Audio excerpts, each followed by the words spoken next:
Muito bem, boa noite. Mais uma vez nos reunimos aqui na nossa terça-feira para que a gente possa estudar mais um capítulo do Pensamento e Vida, livro escrito pelo Espírito Emmanuel, através da mediunidade de Chico Xavier. Hoje o capítulo 27, o antepenúltimo do livro, trata da obsessão. E hoje, dia 7 de junho de 2022. Nesse momento, eu convido a todos para que levemos nosso pensamento a Jesus, nosso Mestre, rogando a Ele as bênçãos para esse momento tão importante, onde, uma vez mais, nós buscamos, através das obras espíritas, o conhecimento que seja bastante positivo, bastante produtivo para nós, aqui vivendo nesse planeta, e com vistas para o futuro, como sempre Jesus nos orientou, a vida futura, a vida espiritual. Então, que possamos aproveitar e, sempre em nome de Jesus, nós estudando, trabalhando, fazendo aquilo que for de mais elevado, e rogando também aos amigos espirituais que nos assistam na melhor compreensão do que nós vamos estudar na noite de hoje. Em vosso nome, querido Mestre, e todos esses amigos queridos, nós damos por iniciada a nossa reunião de estudo do livro Pensamento e Vida da noite de hoje. Que assim seja. Muito bem, já fizemos o preâmbulo, né? Capítulo 27, obsessão. O que é obsessão? Então, se a gente for pensar assim de forma bastante simples, né? É aquilo que a pessoa se fixa em alguém, ou em alguma ideia, ou em alguma coisa, tá? É um pensamento obsessivo. Ele está, assim, envolvido com essa fixação. Então, se for pensar de uma forma geral, mas o que a gente, quando fala em obsessão do ponto de vista espírita, é quando existe uma perseguição, uma influência, quando existe um assédio por parte de uma pessoa para outra. Tá, mas se essa pessoa está encarnada ou desencarnada, tanto faz. Tem obsessão de desencarnado para encarnado, tem obsessão de encarnado para desencarnado, tem obsessão de desencarnado para desencarnado e tem obsessão de encarnado para encarnado, ou seja, tem obsessão para todo gosto, né? E esse livro, Pensamento e Vida, essa cartilha, né, que Emmanuel nos apresenta, seria um manual para que a gente melhor vivesse. E a gente deveria aprender lá no plano espiritual, né, antes de reencarnar. Talvez não estivéssemos em condições disso quando reencarnamos, né, ou antes de reencarnar, mas o fato é que agora nós estamos tendo essa oportunidade através desse livro. Então, vamos aproveitar ela. E aí a gente está agora, nesse momento, no capítulo 27. Ele começa assim: observando-se a mediunidade como sintonia, e aí a gente faz assim, já dedicar uma observação. Todos nós somos médiums, né? O que varia a sensibilidade, algumas de quase nada, para outras, numa sensibilidade enorme, né? Então, observando-se a mediunidade como sintonia, a obsessão é o equilíbrio de forças inferiores, retratando-se entre si. O que é esse equilíbrio? Então, estamos falando de equilíbrio de forças inferiores, porque não é bom. Quando se trata de obsessão, não é algo bom. E retratando-se, né, que a gente busca no dicionário, encontra espelhando-se, expressando-se, manifestando-se entre si. Então, né, essas duas forças se manifestando e entrando em sintonia, né? Basicamente isso. Fenômenos de reflexão pura e simples não ocorrem tão somente dos chamados mortos para os chamados vivos. Então, não é só de espírito para encarnado, porque na essência, muitas vezes, aparece entre os próprios espíritos encarnados a se subjugarem reciprocamente pelos fios invisíveis da sugestão. Então, é nesse momento que a gente percebe que a obsessão, ela não é só de desencarnado para encarnado. É muito frequente a gente ter essa condição aqui, de encarnado para encarnado. Então, quando a gente vê um caso de mãe que fica, né, na cola do filho, exigindo do filho, manipulando o filho, tudo, é um tipo de obsessão, né? É o marido que age sobre a esposa, é o irmão para com outro irmão, irmã, né? Então, isso tudo, quando fica como ele chama assim, os fios invisíveis da sugestão. Então, fica lá obsidiando alguém. Então, não é só realmente de planos diferentes, mas pode estar ocorrendo no mesmo plano. Nós, quando estudamos a doutrina espírita nas obras básicas, a gente vê capítulos especiais para isso. Por exemplo, no Livro dos Médiuns, ou o Livro dos Espíritos, trata da obsessão, né? Fenômeno de reflexão pura e simples não ocorre... Opa, já falei, né? Então, subjugarem, né? Isso é importante, é uma palavra forte, sob o jugo de alguém. Jugo é aquele instrumento que contém uma junta de bois, né? Então, aquele lá é o jugo, né? Então, subjugar é manter sob o jugo. Então, imagine nós, aqui no plano material, né, no plano físico, estamos aqui subjugando pessoas, né?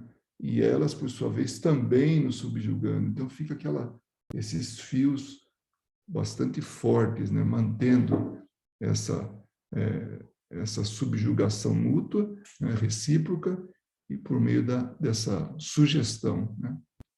A mente que se dirige a outra cria imagens para fazer-se notada e compreendida, prescindindo, ou seja, dispensando, recusando, abstraindo, da palavra e da ação para insinuar-se, porquanto, ambientando a repetição, atinge o objetivo que demanda, projetando-se sobre aquela que procura influenciar.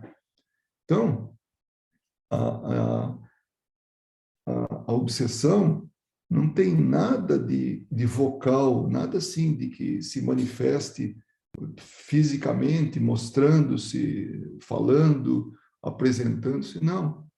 Ela também, só pelo pensamento, ela vai atuando. Essas imagens vão atuando sobre a pessoa.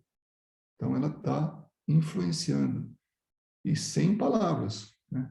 E se a mente visada, se o outro, né, sintoniza com a onda criadora lançada sobre ela, deste que está lançando, né, inicia-se vivo circuito de forças dentro do qual a palavra e a ação se incumbem de consolidar a correspondência, formando o círculo de encantamento em que o obsessor e o obsidiado passam a viver, agindo e reagindo um sobre o outro. Puxa, isso é muito forte, né? Agindo e reagindo um sobre o outro. Essa correspondência, ela começa a acontecer, então começa no plano do pensamento, das imagens. O outro entra na linha, desculpa, entra na onda e reflete aquilo, né? Devolve aquilo, mas de forma assim, de aceitação. E pronto, está feita aí essa cumplicidade, que certamente não é das melhores. Fraternidade é uma coisa, obsessão é outra, totalmente diferente. Tem nada a ver uma com a outra. A fraternidade é essa convivência e é um pelo outro, é ajuda mútua, né?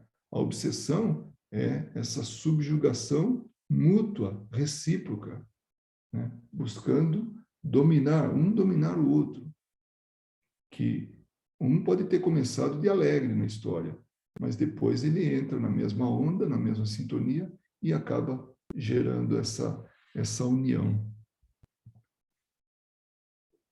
Então, o sublinhado aí é por minha conta, tá? O original não tem. Não há, por isso, obsessão unilateral. Então, nós temos que estar receptivos a isso. Para que a gente seja obsidiado, nós temos que ter baixado a guarda, nós temos que ter facilitado a entrada. É como uma casa. Está fechada a porta, fechada a chave. Mas se eu abro e escancaro, eu estou tornando possível que haja uma invasão, que haja alguém que entre, eu queira ou não. A porta está aberta, né? Então, não há obsessão unilateral, só nenhum dos lados, né? Só por parte do espírito, só por parte do encarnado. Não tem, né? Não tem isso. Toda ocorrência dessa espécie se nutre à base de intercâmbio, mais ou menos completo. Olha que interessante, né? Então, tudo que acontece, né, no caso da obsessão é um intercâmbio, né? E pode ser assim, realmente, um pode estar contribuindo menos que o outro, mas está contribuindo. Por isso ele fala mais ou menos completo. Quando se completa, quando realmente entra em sintonia total, aí é obsessão instalada, né? Bom, é importante a gente lembrar que ele vem, né, e dá para a gente a definição do que é. Cada capítulo tem um tema e cada tema ele define. E vai dizendo como é que é o mecanismo. Ele é o Emmanuel, né? E ele vai dando o mecanismo, como que funciona, né? Como é que está ocorrendo. Aí depois ele dá o antídoto. Ele fala como evitar isso aí, né? Então, por enquanto, nós estamos, fazendo o diagnóstico, estamos fazendo o estudo, a análise do que é isso aí, né? A obsessão. Quanto mais sustentadas as imagens inferiores, tá vendo? A obsessão está relacionada com algo inferior, né? Palavras, pensamentos, o que seja, né? De um espírito para o outro, em regime de permuta, de troca constante, mais profundo o poder da obsessão. É um alimentando o outro, né? É juntar a fome com a vontade de comer. Então, se tem essa condição, ela acontece. De vez que se afastam da justa realidade para o circuito da sombra, ou de sombra, em que entregam a mútuo fascínio. Um está fascinado com o outro. Então, forma esse circuito de sombra, né? Essa ligação, realmente.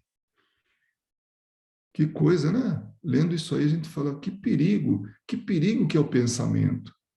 Então, imagina, eu fico pensando aqui em alguma coisa, eu viro um diapasão, né? E não importa o que eu estou pensando, mas já que estamos falando de obsessão, vamos pensar em coisa inferior. Eu estou aqui pensando em coisas inferiores, não vou nem exemplificar, tem tantas, né? Cada um escolhe aí o que quiser.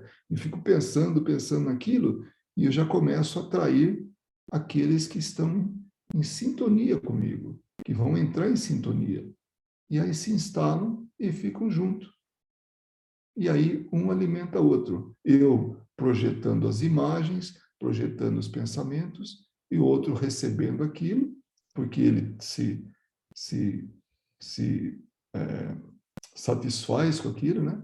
Para ele é uma satisfação, é prazeroso, então ele recebe aquilo e ficam os dois. E ele também devolve, né, para a gente o que ele está sentindo, o que está pensando, e forma essa ligação.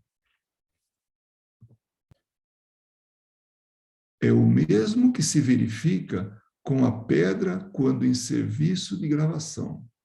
Quanto mais repetida a passagem do buril, mais entranhado o sulco destinado a perpetuar a minudência da imagem. Então, imagina só, eu estou aqui esculpindo, está aqui o meu buril, né? Estou aqui martelando, né, o meu buril, e eu estou esculpindo. Chega um momento que eu quero fazer linhas finíssimas, então eu quero fazer sulcos bem superficiais, bem fininhos, né?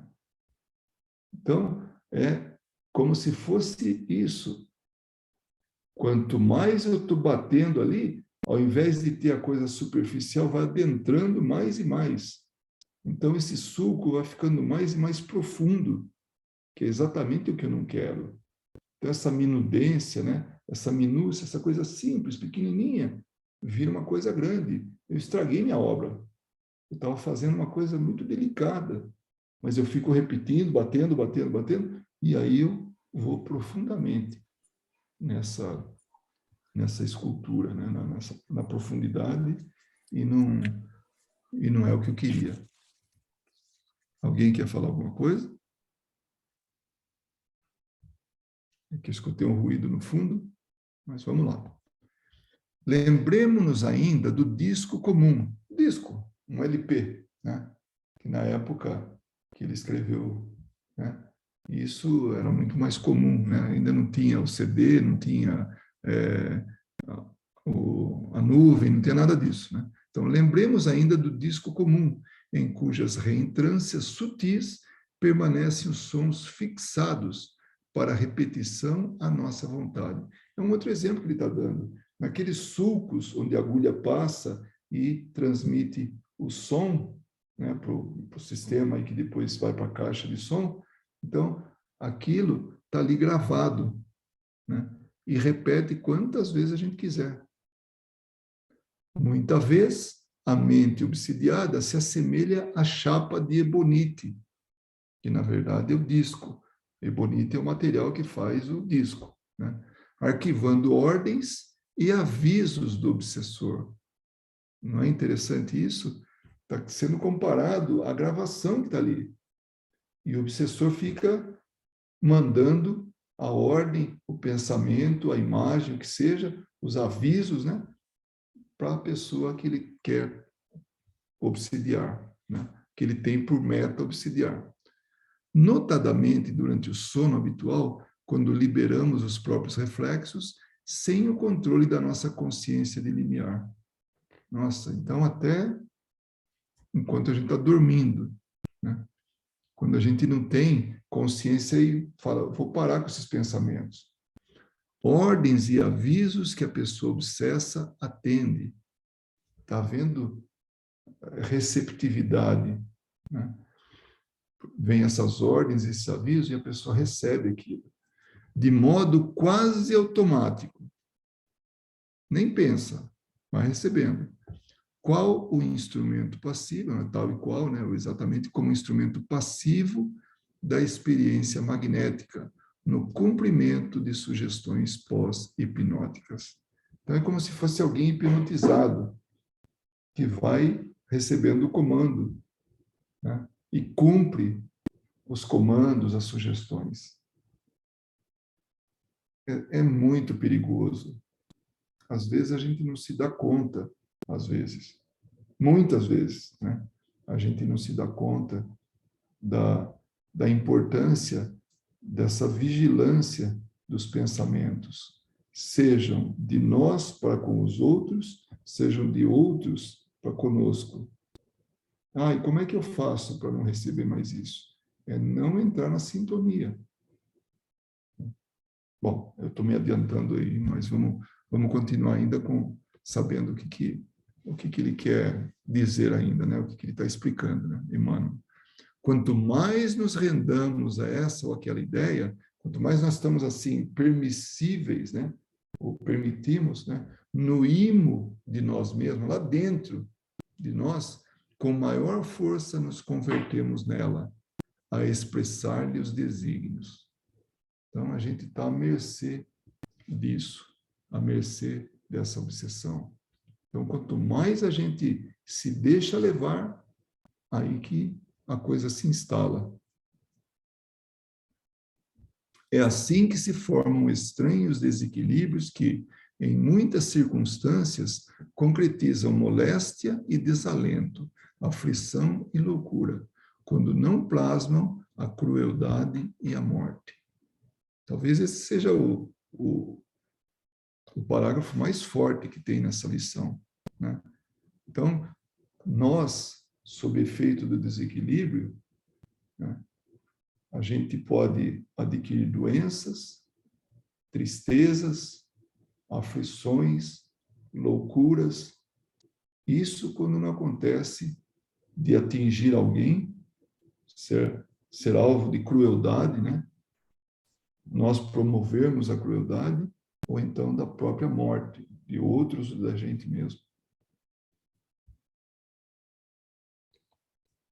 Só abrindo um parênteses aí, muitas vezes eu penso, né, como é importante um trabalho de desobsessão nas casas espíritas, para quebrar esse vínculo, para deixar de haver esse tipo de coisa, né?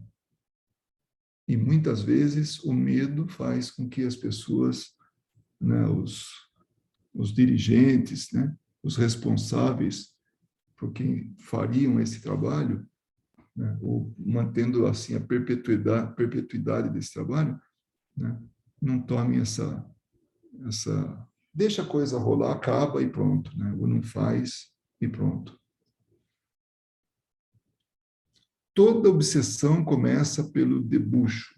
Debuxo é esboço, rascunho, aquele desenho bem simples, bem infantil, né? Começa devagarinho, começa bem simplório, né? Bem simples. Então, é um esboço, né? Vago do pensamento alheio que nos visita, oculto. A gente não está vendo o espírito, a gente não está junto do encarnado que está vibrando, né? Pela gente, né? Nesse sentido inferior. Então, começa devagarinho, bem devagarinho. Hoje é um pingo de sombra. Amanhã já é uma linha firme, para depois fazer-se um painel vigoroso, um quadro inteiro. Então, começa com um pinguinho, com um pingo de tinta, né?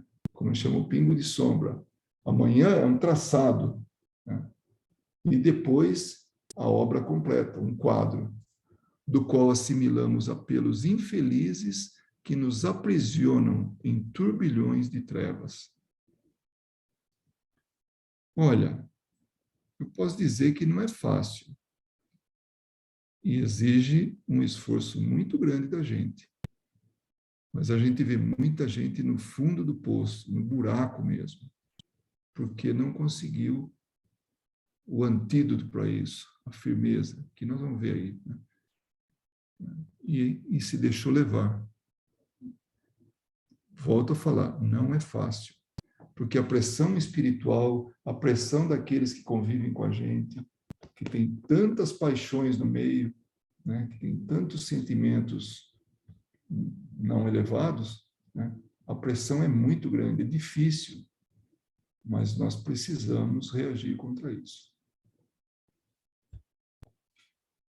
Urge, quer dizer, é urgente, pois, que saibamos fugir desassombrados aos enganos da inércia, porque o espelho ocioso de nossa vida em sombra pode ser longamente viciado e detido pelas forças do mal que, em nos vampirizando, estendem sobre os outros as teias infernais da miséria e do crime. Então, é importante que a gente consiga fugir dessa situação, não se deixar cair na inércia, né? Porque essa situação de sombra, de dor, de tristeza, pode ficar muito tempo, né? E detido pelas forças do mal em nos vampirizando. Então, viramos alimento, ou pelo menos geramos alimento para aqueles que precisam disso ainda, né? E o resultado é que a gente pode espalhar miséria e crime.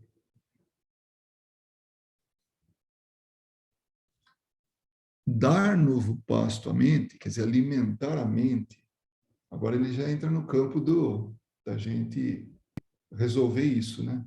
Então, mudar esse foco, mudar a nossa mente, alimentando com coisas boas. Então, dar novo alimento à mente do estudo que eleve e consagrar-se em paz ao serviço incessante é a fórmula ideal para libertar-se de todas as algemas, pois que, na aquisição de bênçãos para o espírito e no auxílio espontâneo à vida que nos cerca, refletiremos sempre a esfera superior, avançando por fim da cegueira mental para a divina luz da divina divisão.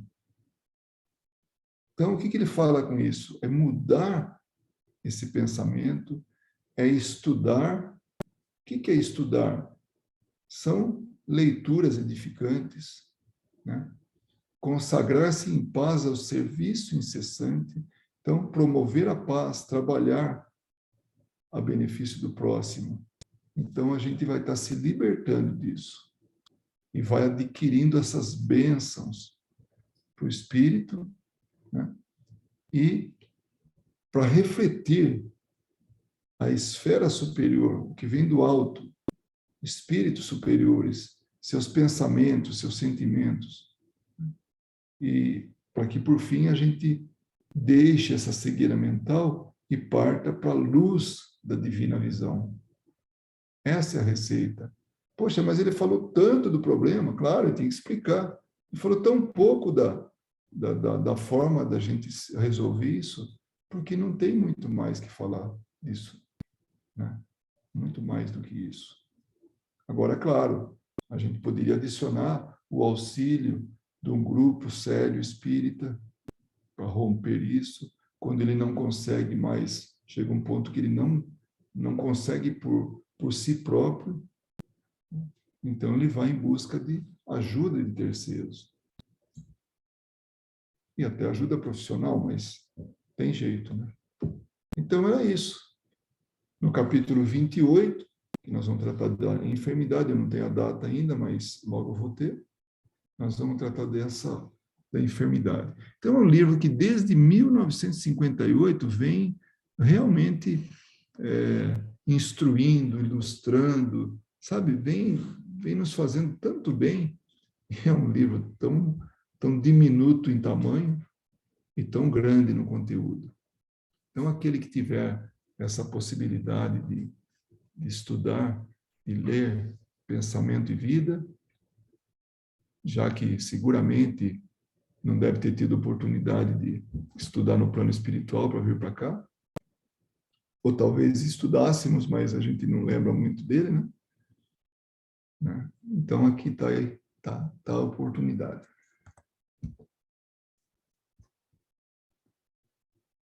Espero que não tenha sido muito pesado, né?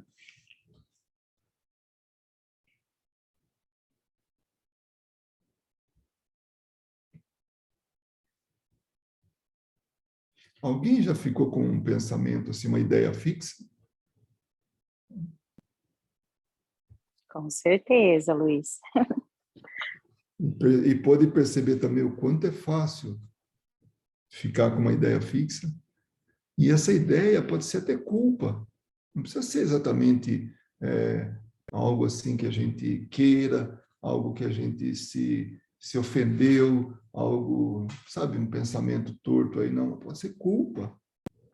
Aí a culpa é aquilo que vai atrair, vai ser o que vai atrair espíritos da mesma categoria, situados na culpa. E aí pronto, já tem uma simbiose ali, né? Já tem algo que dá para dar um montão de trabalho para a gente no futuro. Eu fiquei impressionada com essa lição, como Emmanuel, com poucas palavras e não palavras rebuscadas, ele consegue dizer o que significa realmente alguma coisa, né? Esse livro todo, a gente vê que as lições que Emmanuel nos trouxe, ele tem uma, né? Ele fala sobre o medo, ele fala sobre o dever, né? Ele fala sobre várias coisas. Uma palavrinha ele descreve com tanta categoria que a gente entende perfeitamente, né? E eu fiquei aqui pensando, sabe? Essa história do pensamento fixo, né? A história do buril, né? Então, na verdade, o que que faz? O que que o espírito que quer obsediar, que ele tem algum motivo, né? Ou é afinidade, né, de sentimentos, ou é uma vingança, ou outras coisas. o que que o espírito desencarnado faz, né? Ou o próprio encarnado, né? Existe também a obsessão de encarnado para desencarnado, né? Então, vamos falar em desencarnado para encarnado. O que que ele faz? Ele encontra em nós. Hoje eu tô conseguindo falar, viu, gente? Né? Então, ele encontra em nós algo que nós temos, né? Por exemplo, os ciúmes, o medo, a má vontade e etc., né? São sentimentos não muito bons, porque o obsessor, ele só procura em nós aquilo que nós não temos de bom, né? Já o espírito amigo, protetor, ele procura em nós aquilo que nós temos de bom e faz com que nós nos sintamos melhores ainda a ponto de podermos lutar para esse sentimento bom fique maior ainda, né? E cresça mais. E já o obsessor é o contrário. Então, ele pega alguma coisa nossa, né? E faz com que a gente se fixe em alguma coisa, né? Seria o pensamento fixo. Então, um pensamento fixo que a gente não lute contra ele, esse espírito vai aproveitar isso e vai fazer com que a gente fique mais fixada nesse pensamento, nessa ideia, né? E aí, como aquele buril, é interessante isso, né? Aquele buril que ele vai realmente batendo ali na pedra, né? Ou na madeira, fazendo riscos e tal, e acaba fixando mais em nós essa ideia, né? E então nós precisamos ter muito. Aí vem a obsessão, porque a gente se liga a ele. No momento em que a gente se liga a ele, aí há uma obsessão realmente. E nós precisamos estar cientes do que nós precisamos fazer no momento em que a gente se pega nesse pensamento fixo, né? E é nesse momento que a gente precisa ter força suficiente para lutar. Tinha um amigo muito querido, um senhor já bem velhinho, né, que me introduziu no desenvolvimento mediúnico e tal. Ele já hoje é desencarnado, né? Eu gostava demais dele, uma pessoa muito séria. Ele me dizia o seguinte: Vera, quando você está assim, começou um pensamento fixo, você pega uma vassoura e dança com a vassoura. Canta, berra, faz qualquer coisa, mas não deixa o pensamento fixo, aquele pensamento te pegar. Então, dança, canta, né? Vai dar um passeio, faz qualquer coisa, e luta contra esse pensamento, né? É uma maneira da gente se libertar, né? E aí ele falou, mas não esquece das preces, né? As orações, elas são muito importantes, porque quando o pensamento fixo, ele se fixa, nós esquecemos, nós deixamos de fazer até as preces. Então, é importantíssimo, no início, a gente fazer as preces, né? Pedir socorro, realmente, né? É isso, gente, que eu queria dizer. E a gente luta, não é assim que é imediato, né? Porque nós temos que lutar contra os nossos próprios sentimentos, os nossos próprios pensamentos, né? E demora um pouquinho, mas a gente vence quando a gente persiste também nas orações e jogar fora o pensamento, né? Ou ainda, uma outra coisa muito importante é quando nós paramos para pensar a respeito se o pensamento fixo é real. O que eu estou sentindo, ele realmente é válido? É isso mesmo que está acontecendo? Ele tem ele realmente é real, né? Ou é eu que estou fantasiando, eu que estou fazendo algo, eu que estou criando algo, sabe? É muito importante nós fazermos isso, né? E distinguir também, fazer essa distinção, se é um problema físico ou é um problema emocional. É muito importante nós fazermos isso. Era isso que eu queria falar. Muito bem colocado. Deu para entender bem.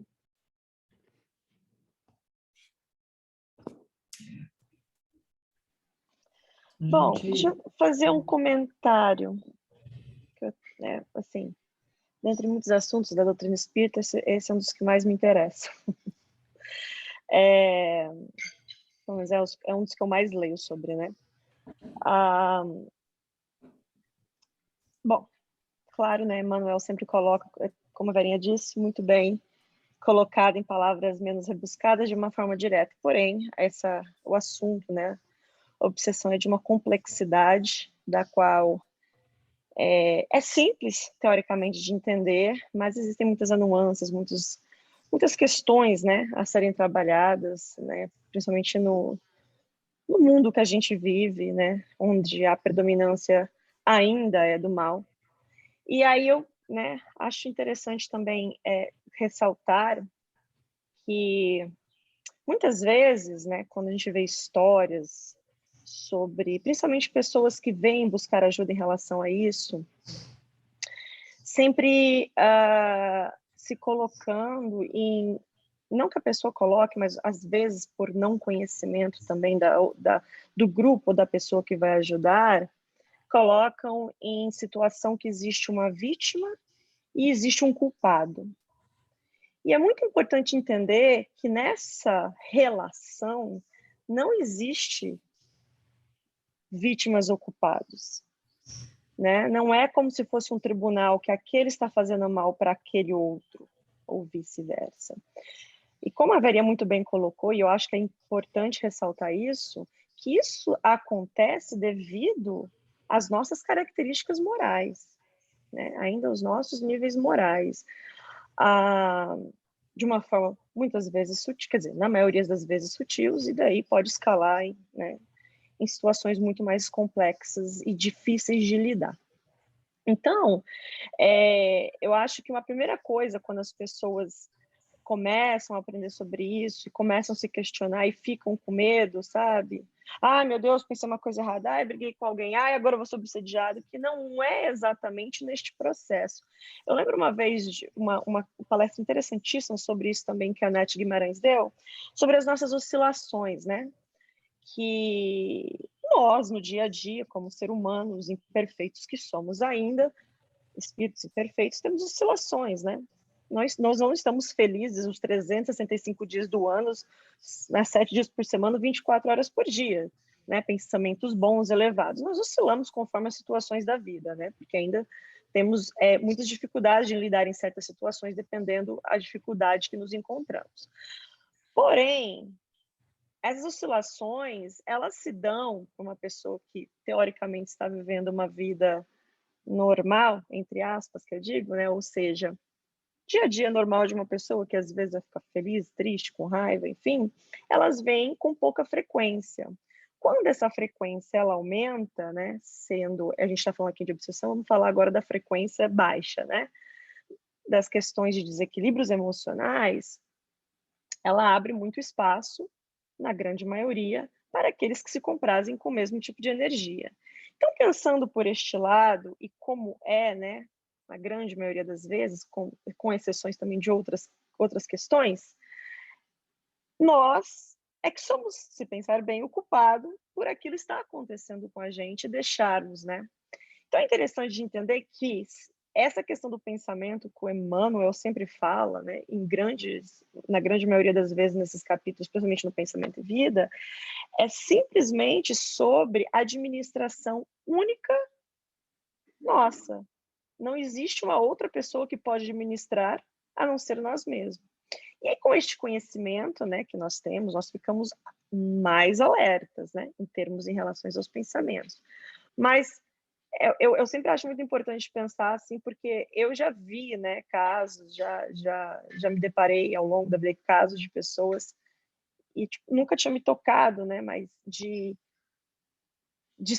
se colocarem numa situação de vítima. Quando eu falo de vítima, de coitadismo, de que eu estou sendo prejudicado, que minha vida está acabando, quando, na verdade, aquela pessoa é que faz todo o trabalho para aquilo continuar acontecendo. E aí, quando chega num ponto que aquilo se estabelece, né, como muito bem colocado por Kardec, né, de uma forma didática, os tipos de obsessão, quando parte da fascinação adiante, e aí sim, né, aquilo ali fica muito complicado de se reverter, né, porque muitas vezes a pessoa ali encarnada já não tem, às vezes, nem condições ali de trabalhar para melhorar, aí tem que vir uma outra série de trabalhos acontecendo. Mas, no geral, no mundo que nós vivemos, essa eu acho importante de colocar, sobre sempre pensar que nós não somos vítimas neste processo, e sim nós somos os criadores deste processo. E aí, quando nós estamos falando em perseguições de vidas do passado, isso aumenta, né? Quantas vezes a gente não vê histórias de espíritos dizendo, agora eu encontrei aquela pessoa.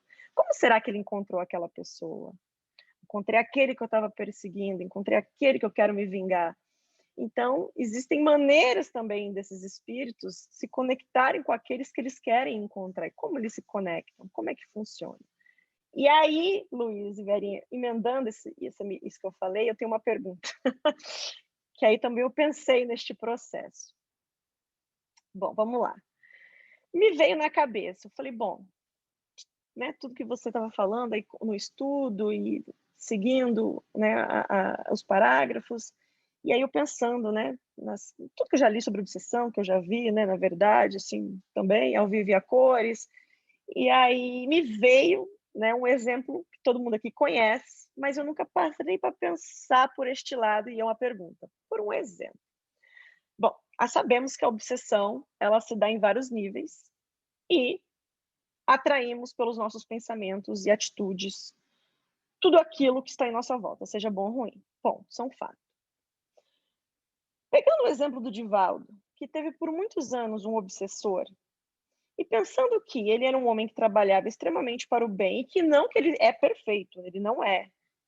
Né? Provavelmente deve ter os seus desvios de pensamento, quem sabe é ele e Deus. Mas, no grande geral, se compararmos com o resto do mundo, né? Com certeza ele é uma pessoa, pelo menos é o que nós conhecemos, de uma elevação moral e que trabalha para o bem e tudo aquilo que a gente já sabe. Mas teve um espírito que ficou ali com ele grudadinho por muito tempo. Levando isso em consideração, a minha pergunta é: pode-se ocorrer nesses casos que... Quer dizer, deixa eu fazer a pergunta, sabendo também que tudo é permitido, pode-se ocorrer nesse caso que um espírito obsessor venha estar com uma pessoa da qual ele quer cobrar ou vice-versa para aprender? Como foi o caso do Divaldo? Não sei se ficou claro. Mas, enfim. Pensando, eu só quero colocar o ponto. Divaldo, um nível moral elevado de pensamento, porém tinha um obsessor e existe um porquê. Então, seria este o caso? Você está no mudo, Luiz?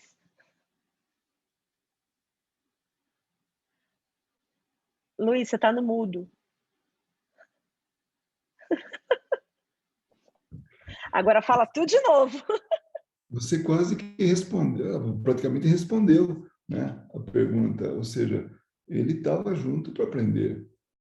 Ele estava, tanto que ele aprendeu, depois de 40 anos lá, que foi o período, não sei quanto tempo foi, mas foram algumas décadas, né, ele percebeu que o alvo, né, da vingança dele estava se esforçando em melhorar. Ele percebeu, ele levou tempo. Mas, e se esse era o método que ele tinha para... Desculpa, você te falou. Não, depois eu falo. Se esse era o método para que eles se reconciliassem, que fosse, né? Eu me lembro que tinha um amigo, né? Por sinal, esse mesmo amigo que a Verinha citou. Ele tinha muitos casos, né? Assim, tinha o obsessor do filho, o obsessor de uma pessoa, né?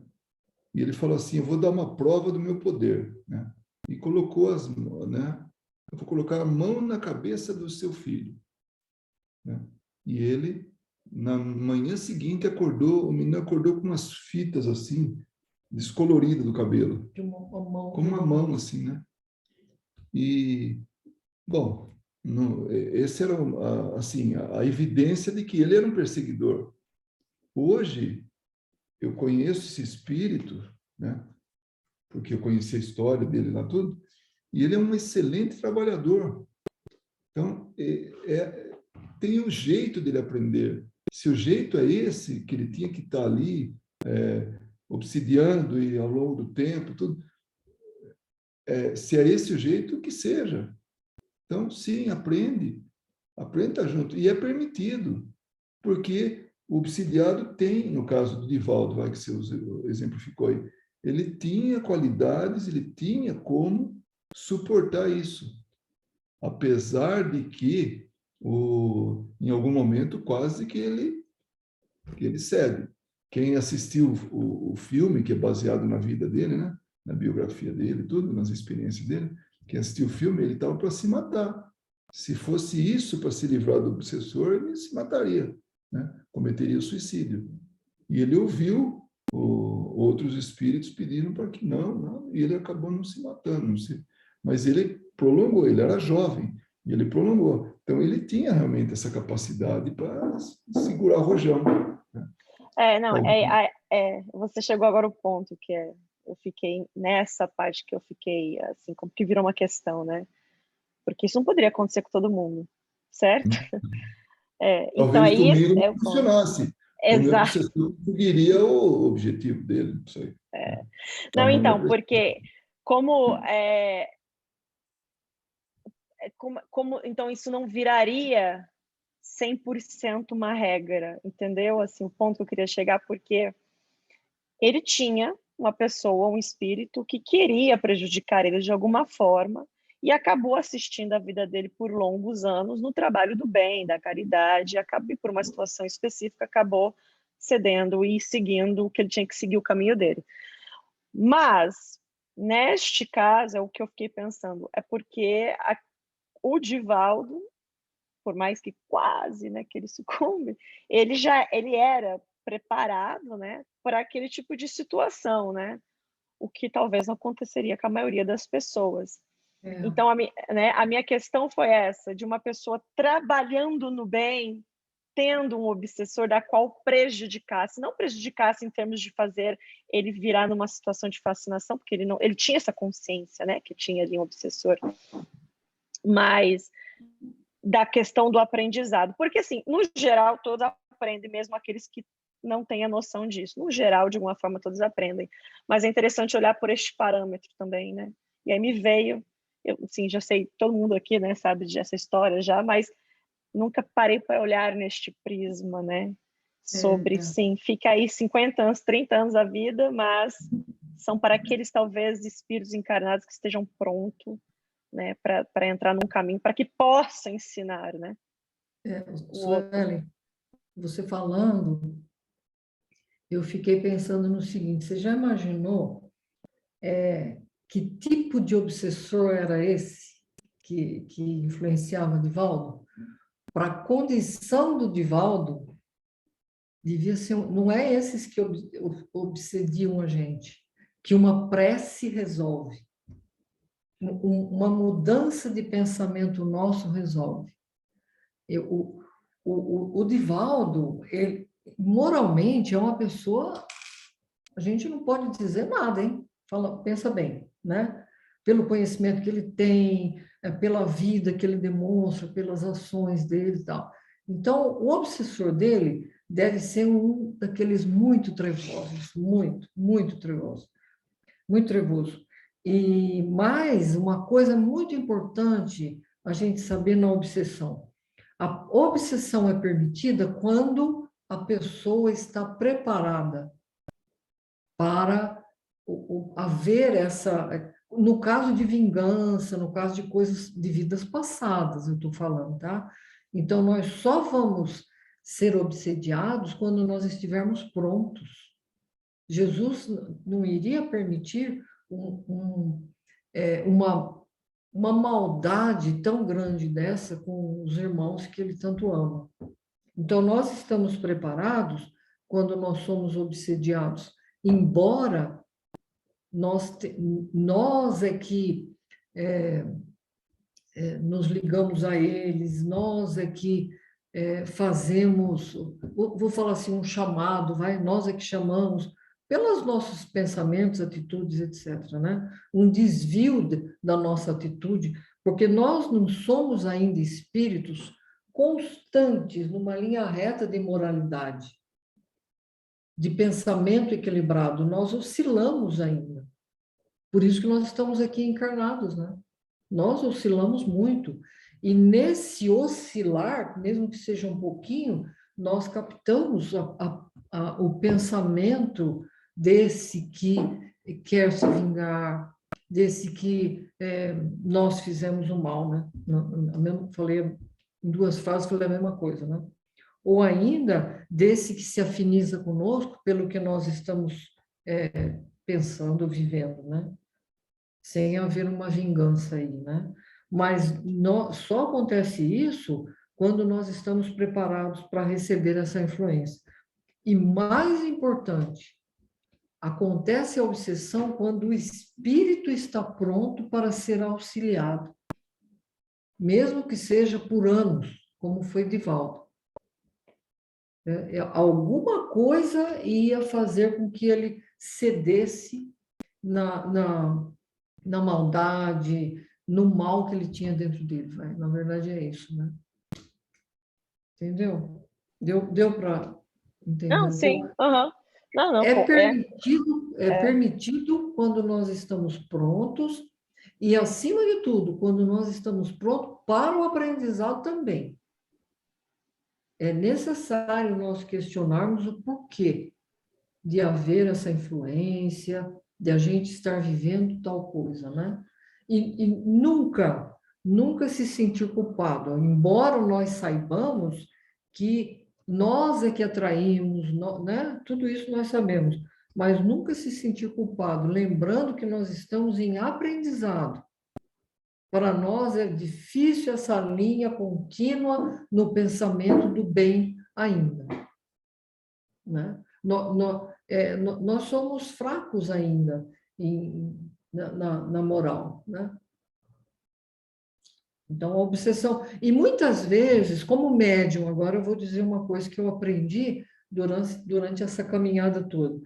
Às vezes, o espírito vem e fica com a gente muito tempo, para ele se adaptar à nossa vibração, para que a gente possa levá-lo para o centro, para a casa espírita, para ele ser ajudado.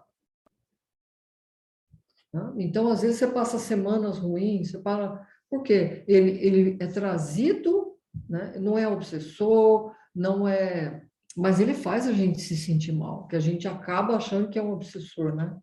Esses espíritos são trazidos perto do médium para que ele possa auxiliar esse espírito. É o trabalho do médium, né? Mas há casos também de obsessores, né? E conforme a Verinha falou, assim, que o médium, o obsidiado, ele está preparado para suportar isso aí, que é aquela desobsessão tipo relâmpago. Sim. Relâmpago, sabe? Assim, dá para entender, proporcionalmente, né? Falando, né? Mas quando num trabalho, você já viu isso, num trabalho mediúnico, o espírito percebe toda a situação, a realidade, ele muda, ele sai de lá mudado do ponto de vista dele. Então, há obsessões e obsessões, né? Então, há muitos casos que tem o obsessor está atuando sobre um grupo inteiro mediúnico, ou então o grupo todo espírita, o grupo, enfim, né? E aí, na manifestação, ele é alertado, é aberto os olhos dele, tudo, e ele percebe a realidade. E aí ele muda o ponto de vista dele. E aí deixa de haver essa obsessão. Ele desiste disso. Você já viu isso, né? Então, você já... É muito importante, quando a gente sente alguma influência, uma obsessão, fica, às vezes, muito difícil para o obsediado fazer até preces, né? Sentar um pouco, fazer as orações, se ligar à espiritualidade superior, né? Então, quando a gente sente isso, nós precisamos pedir socorro para que o outro faça a prece por nós. É muito importante. Não ter orgulho, né? Não ter vergonha. Não ter orgulho, não, nada disso. Pedir realmente, olha, eu estou precisando de preces, me ajude a fazer preces, tal. É muito importante isso. Pedir o socorro. É muito interessante, né? Porque, como eu disse, né, ainda é um assunto complexo porque existem, né, várias perspectivas, né?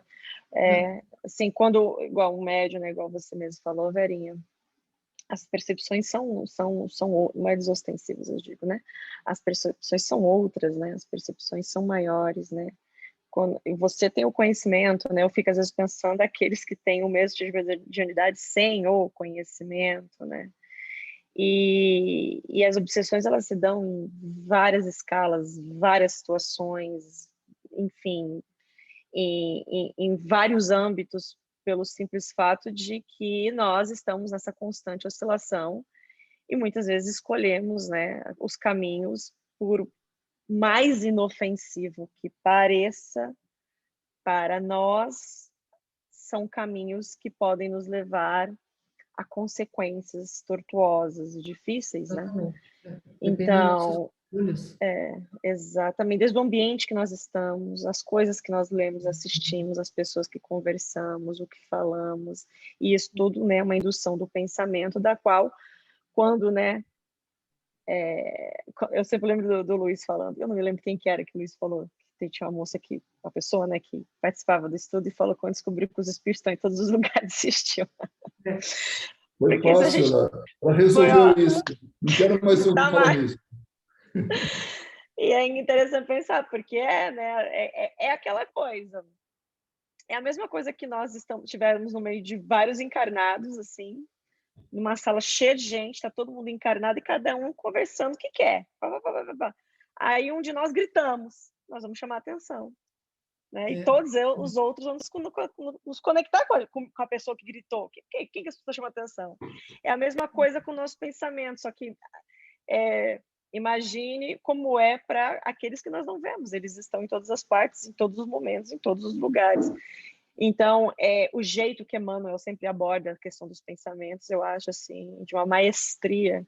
De uma maestria maravilhosa. Mas, enfim, essa questão, né, falando nessas questões ainda que, né, de pessoas que vão para casas espíritas, que conhecem, né, mas a obsessão não quando a gente fala obsessão, muitas vezes a maioria das pessoas pensam que é um doido varrido, já falando com as portas, e não, a obsessão é qualquer pensamento sutil que te faça mudar aquilo, né, que muitas vezes você não está pensando, e isso acontece com mais frequência do que a gente pensa, e nem sempre também é o espírito que quer que você morra, que você se mate, nem nada, né? A obsessão pode estar na compulsão da comida, pode estar na compulsão do sono, pode estar na compulsão da preguiça, pode estar numa série de malefícios que nós causamos para nós mesmos e espíritos se comprazem com aquilo. É impressionante como, assim, é pequeno e sutil, né? E eles só se comprazem daquilo que a gente também gosta. Aí a gente lembra, inclusive, da escala espírita, né? Não existe só espíritos maus, né? Existem espíritos zombeteiros, existem espíritos que gostam de ver a nossa queda, se comprazem com ver o outro mal, né? Quando eu comecei os estudos, Suelen, você me fez lembrar agora, e foi para esse senhor que nos ajudou tanto, muito, sabe? De um conhecimento espetacular, que Deus o abençoe, eu sinto saudades dele. Eu fui perguntar para ele, sabe? Ele era um perito em mediunidade, uma coisa assim espetacular, né? O que eu sei, eu devo a ele. E a cobrança dele para que eu estudasse, né? Então eu perguntei para ele, mas olha, eu fico muito preocupada, porque eu sei disso tudo, tal, e aquele dentro da igreja que não sabe nada disso, não sabe da influência, está sofrendo. Como é que eu vou falar isso para o meu irmão, para minha tia, para minha mãe? Como é que ele falava assim, filha, você esqueceu que o sol nasce para todos. Você acha que Jesus esquece das pessoas? Não é só espírita que ele ajuda, né? Então, no momento adequado, essa pessoa vai ser auxiliada. Ela precisa desse tempinho para despertar para qualquer coisa, mas ela vai ser auxiliada quando tiver o limite do sofrimento dela, o limite onde ela tinha que aprender alguma coisa.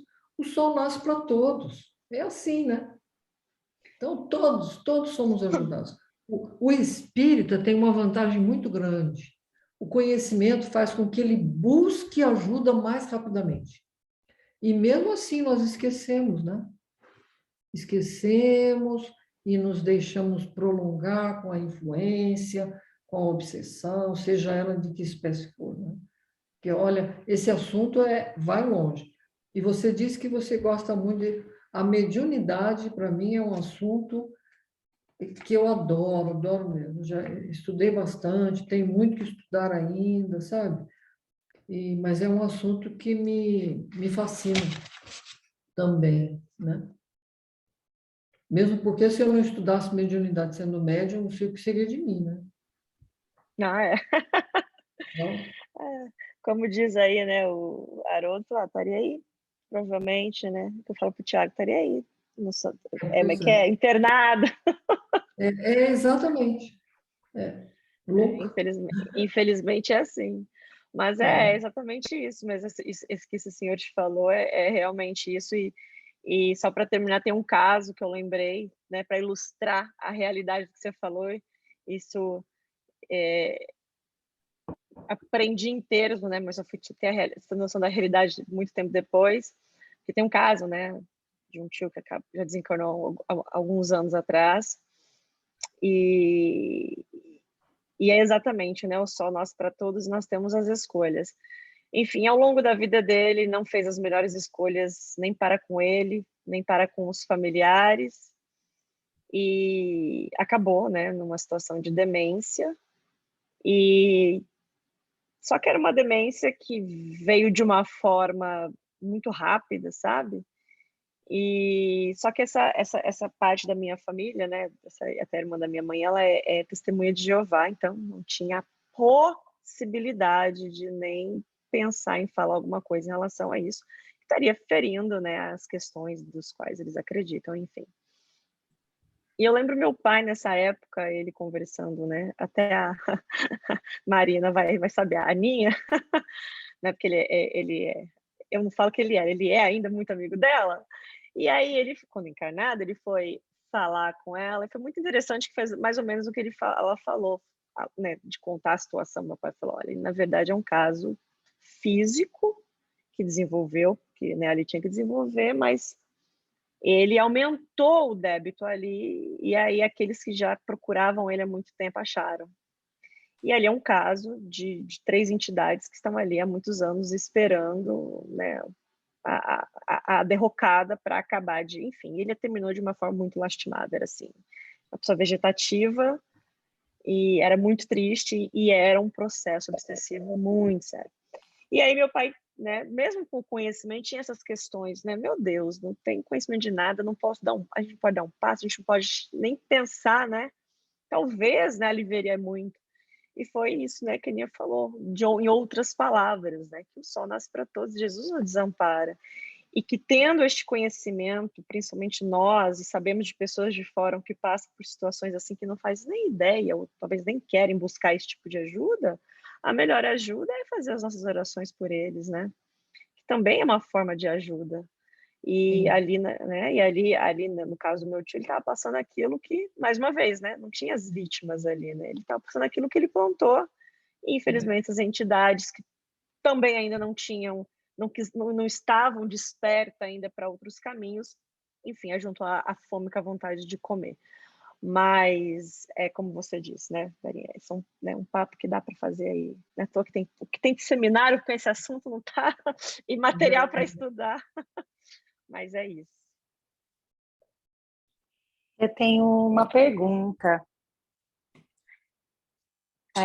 Luiz, Verinha, vocês estão me escutando? Sim, Sim. estamos. Até a Alice nós estamos ouvindo. Então, uma das perguntas vocês já até responderam ali, que seria, por exemplo, se a pessoa que está obsediada já tivesse ao ponto, né, por exemplo, do obsessor já está atrapalhando até a pessoa numa oração, por exemplo, né?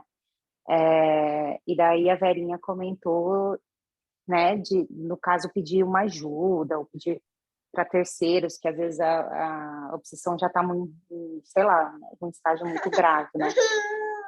Mas a pergunta é, vocês, com esses trabalhos de obsessão que vocês fazem trabalho em obsessão assim à distância ou somente no local mesmo?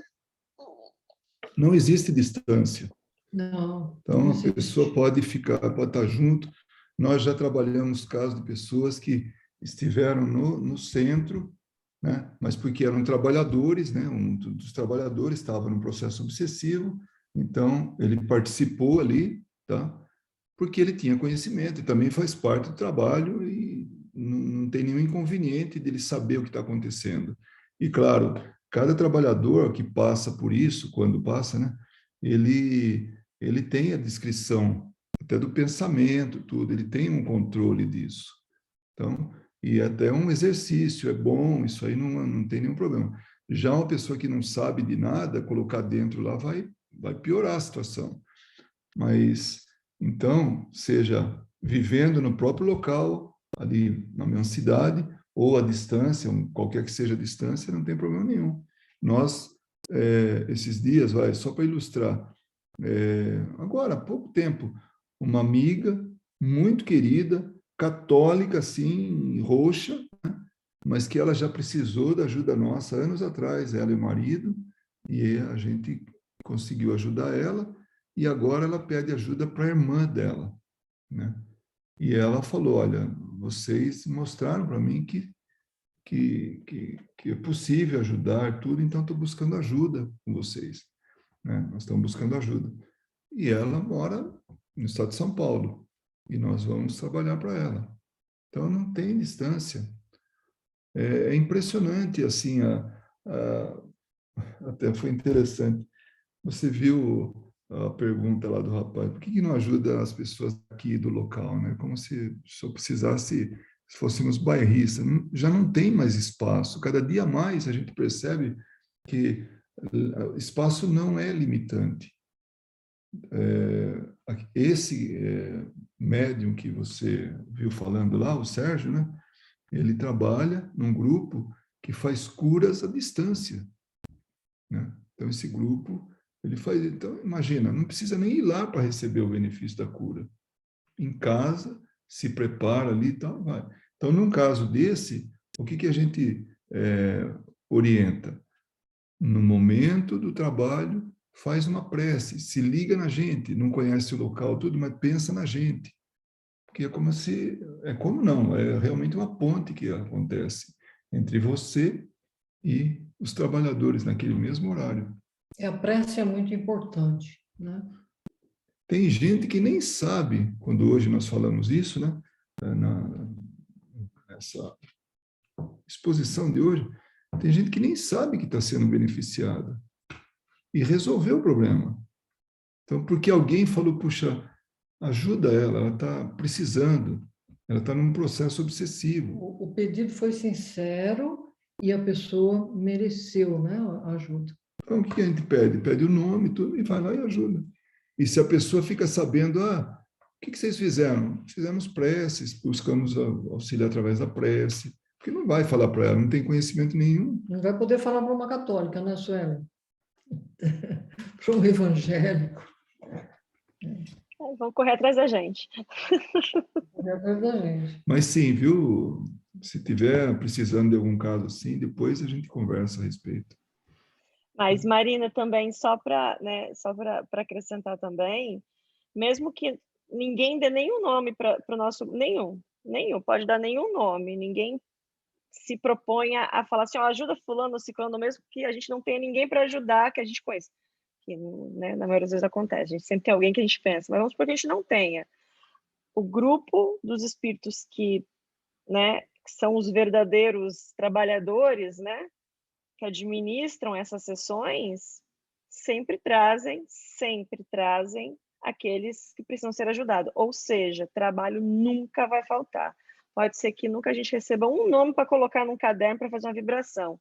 Trabalho nunca vai faltar. Se a gente se disponibilizar, né, um grupo sério se disponibilizar a trabalhar mediunicamente, com conhecimento, de uma forma sensata, num trabalho de desobsessão, sempre haverá trabalho, sempre, independente. Então, essa pergunta é bem interessante da Marina, eu achei, porque nós não precisamos nem saber do nome de quem são as pessoas, e nem a distância que nós estamos sendo uma pessoa do grupo, uma pessoa que a gente nunca ouviu falar na vida. Os trabalhos sempre acontecem.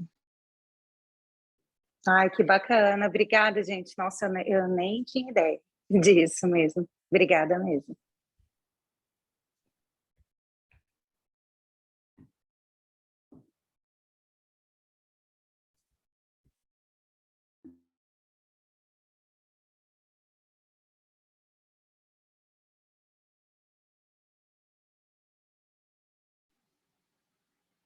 Aquele momento de silêncio, que ninguém fala mais nada. Pode falar, Lu, a gente deixa você falar. Não, até que eu não tenho dúvidas, não. Eu só fico aqui namorando, assim, aprendendo. É interessante como que cada vez que vai falando, a gente vai ouvindo, né? Às vezes uma coisa diferente, vai aprendendo mais. Então, é só para agradecer. Mas estou aqui só de ouvinte hoje.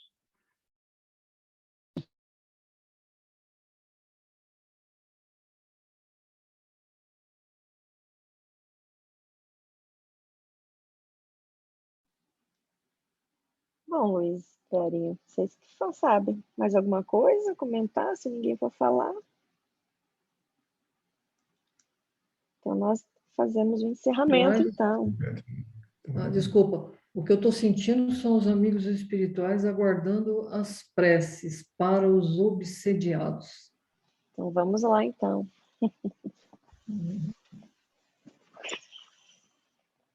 Bom, então, todo mundo com a aguinha aí? Tô bem. Bom, então, vamos encerrar, né? Mais uma noite de estudos. E eu convido a todos neste momento para fechar os olhos e continuar nessas vibrações e pensamentos elevados que somente esses estudos em grupos nos proporcionam.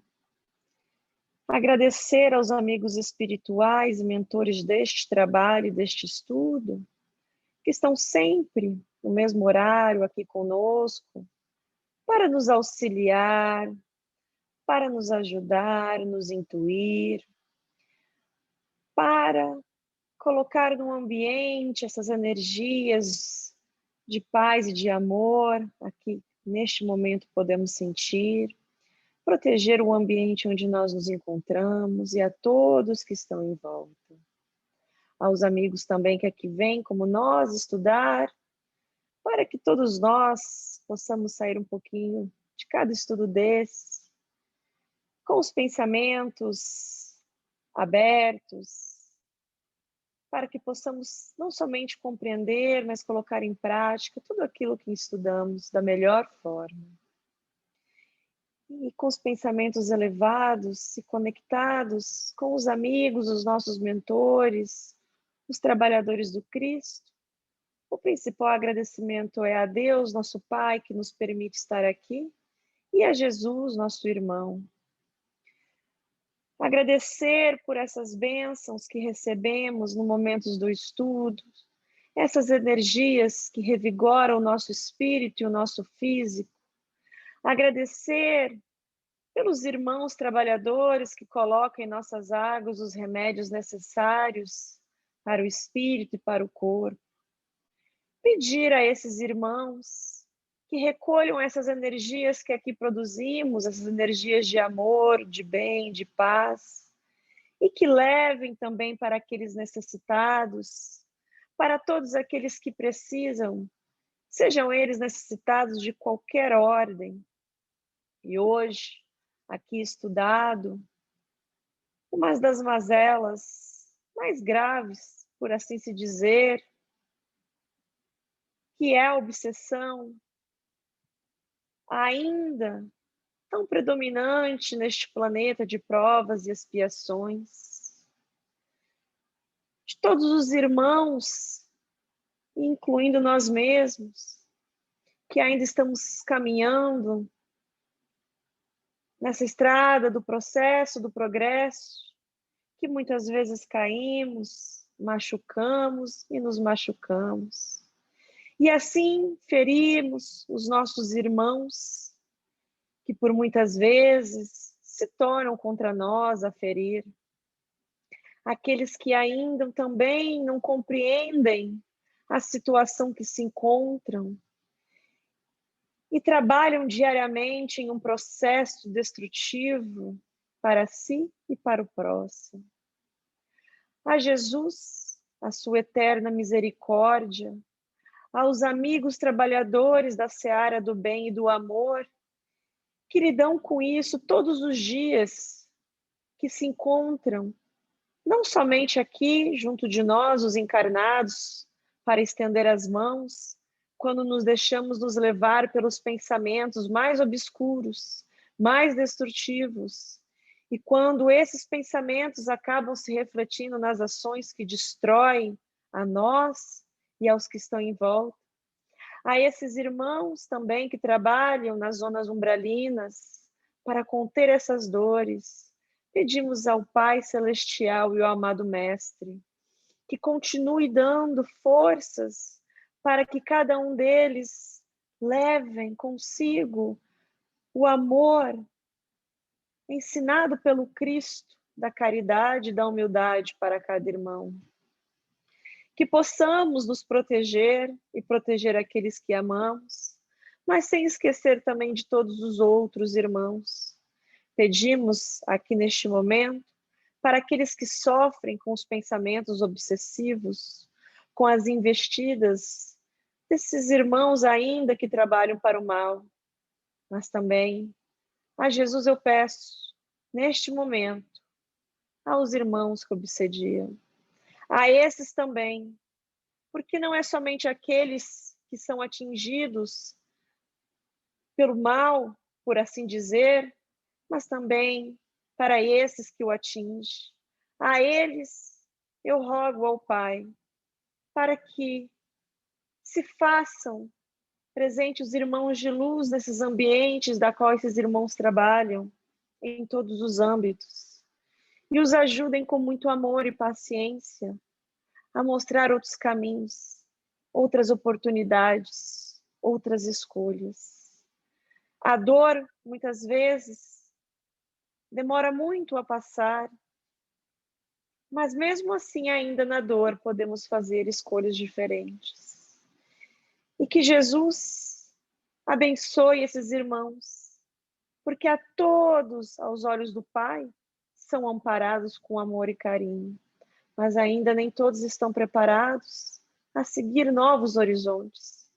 E assim, aqui como grupo, neste momento, eu peço pela família de cada um, peço para cada um de nós, por todos os grupos que trabalham para a caridade e o amor, e também para todos os grupos que trabalham para a destruição e para o mal. Que Jesus se faça presente em cada canto, mesmo nos lugares mais obscuros, que sejam levadas pelas mãos dos nossos queridos trabalhadores do amor a cada canto que necessita. E assim eu peço permissão para terminar mais um estudo. Que Jesus abençoe a cada um de nós, as nossas casas, a nossa noite, o nosso sonho, o nosso sono, e que possamos assim terminar a semana com muita paz. Que assim seja, graças a Deus. Sim, sim. Graças a Deus. Obrigada pela linda prece. Obrigada a Me fez vocês, muito gente. bem. Um beijinho. Boa noite. Tchau, Cris. Beijo. Beijo a todos. Boa noite, Cris, Marina, Luísa, Cátia, querida. Cátia. Marina, um beijo bem grande.